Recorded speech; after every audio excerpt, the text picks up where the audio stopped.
Come on, Crosby.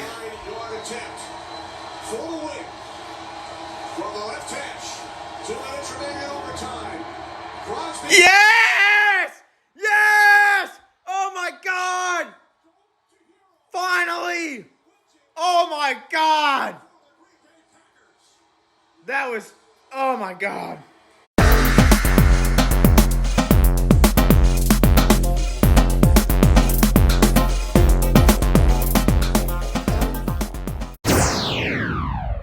What's up, Packer Nation? It's Chad, the Cheesehead Easterling, back with another edition of the Pack Attack. So before we get into it today, please hit a like on this video. It really helps the channel go a long way. And if you haven't already, please subscribe if you want to hear more of my content about the Green Bay Packers. So, oh my God, I don't know about the rest of you, but I had about 6 heart attacks yesterday.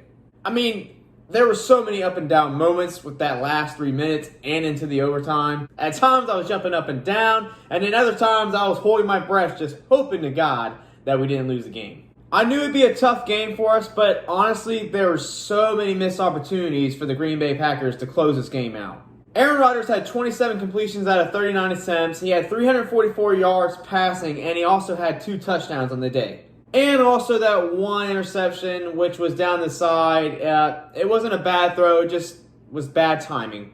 He had a little bit of a rough start in the first 2 series, but after that, he really got going. And man, running on the day, we did great. You had both Aaron Jones and A.J. Dillon getting really involved on the day. Aaron Jones had 103 yards rushing, and he also had, I think, about 6 yards receiving on the day. It wasn't much receiving. Then you had A.J. Dillon. He only ran for about 30 yards rushing, but then he received a lot of passes, which was 49 yards and a touchdown. They're getting Quadzilla involved a lot, and I love it.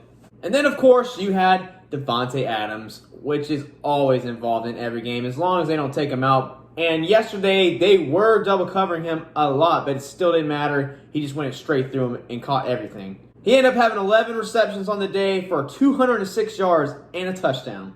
And when I really look back at this game, there was just so many times that we did not convert, and we ended up having to go for field goals, which pushed us to go all the way to overtime. And I also knew at the very beginning, when we had that first touchdown, when he missed that extra point, that was going to cause us maybe to go to overtime or maybe even lose the game at one point.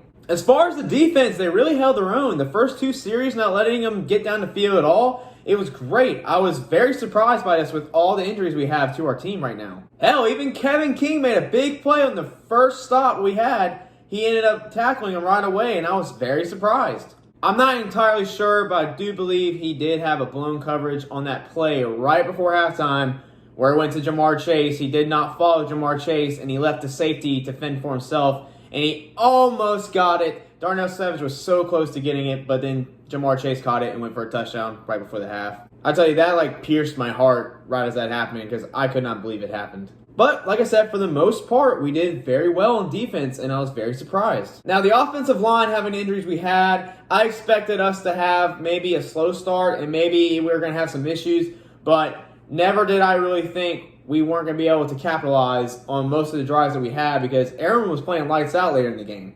But I feel like once we get most of our offensive line back, we will be rocking and rolling. Honestly, when you think about it, down the line, once we get all these players back through the year and towards the end of the year, we're going to be pretty healthy and looking good as long as everybody else stays healthy.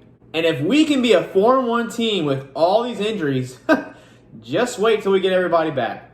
And the player I'm really loving on defense this year is the addition of Devondre Campbell. I was so stoked when he got that interception. I knew that was going to put us right in the situation we needed to try to win this game in overtime. But God, man, the end of the game with all the missed field goals going on both sides, I was so grateful that their kicker missed it twice. And Mason Crosby is not someone who usually has this happen to him. I believe it was like a year and a half or so ago.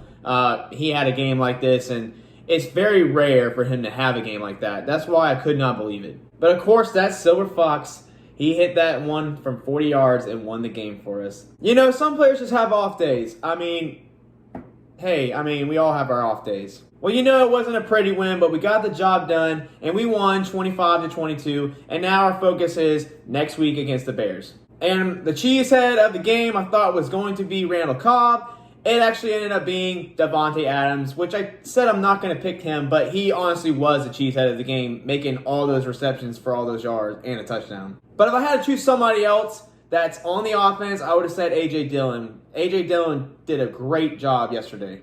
So guys, what did you think of the game? Were you having a heart attack just as much as I was yesterday? Do you think our defense is going to play better moving forward from this game? And do you think we are going to be able to get healthy enough in time for the bigger games we have down the road? Leave a comment down below and let me know what you think. And as always, Packer Nation, keep wearing that green and gold and go Pack Go.